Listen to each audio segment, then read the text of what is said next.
Hey, are you a small business owner or entrepreneur? Kindly stop scrolling for a while because in this post, I'm going to be talking about how to set up your accounting process for your small business and a basic guide in implementing a digital accounting software.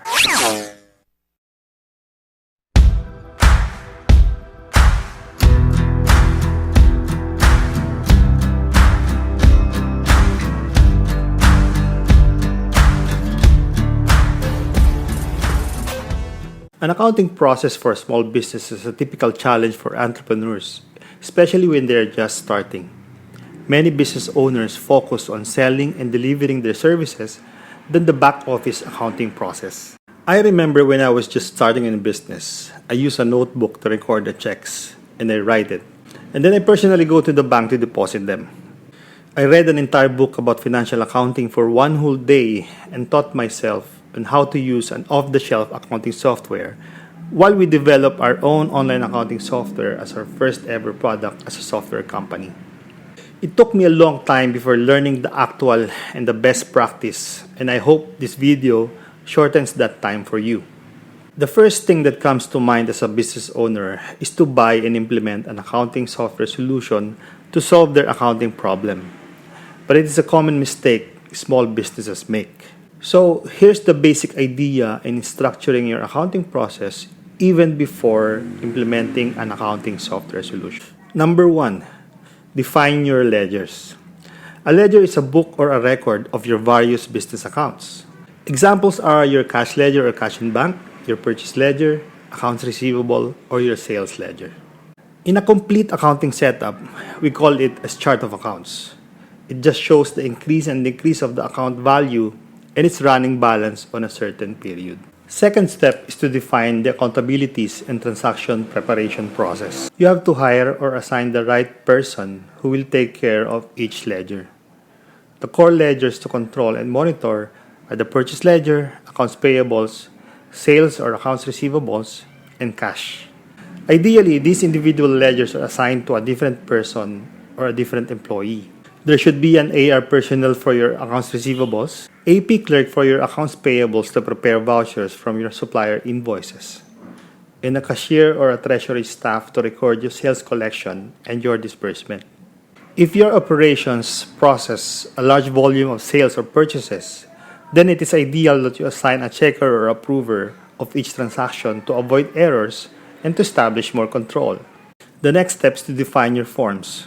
These are the accountability forms such as sales invoices, sales receipts for your sales, a voucher for your AP and disbursements. It is important to define them and lay out important information such as transaction date, document numbering, transaction description, accounting entries, and the accountable person. Step number 4 is to define your reports. Here are the basic reports you need for your accounting system.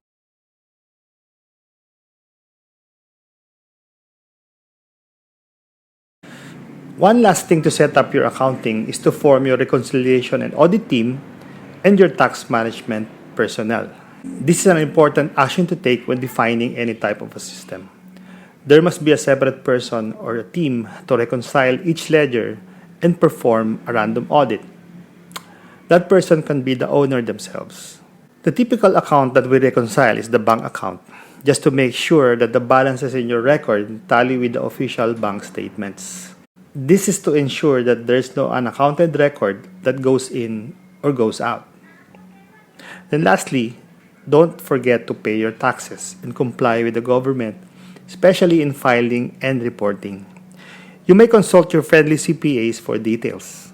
Before going over the benefits of digitizing your accounting process and the steps to implement one, I'd like to share with you my upcoming Accounting Starter digital course for your small business. This will be available this coming October 2020.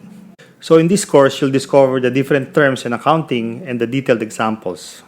How to prepare and record checks and invoices, what is chart of accounts, the journal entries, what are the proper booking of receivables and payables, and proven tips to manage your cash flow. You will learn in more detail the different book of accounts to maintain, how to interpret reports like balance sheet and income statement, how to prep your accounting team to adapt to accounting computerization, and the best and efficient way of implementing an accounting software to automate real-time financial reports. Please find the link below to sign up or book a call for questions. So now that you've formed your accounting process or system, then the next step is digitizing it. So what are the benefits of the digital accounting system? First is printing of forms. Accounting software normally has a printing feature to print your sales invoices, your checks, and your receipts.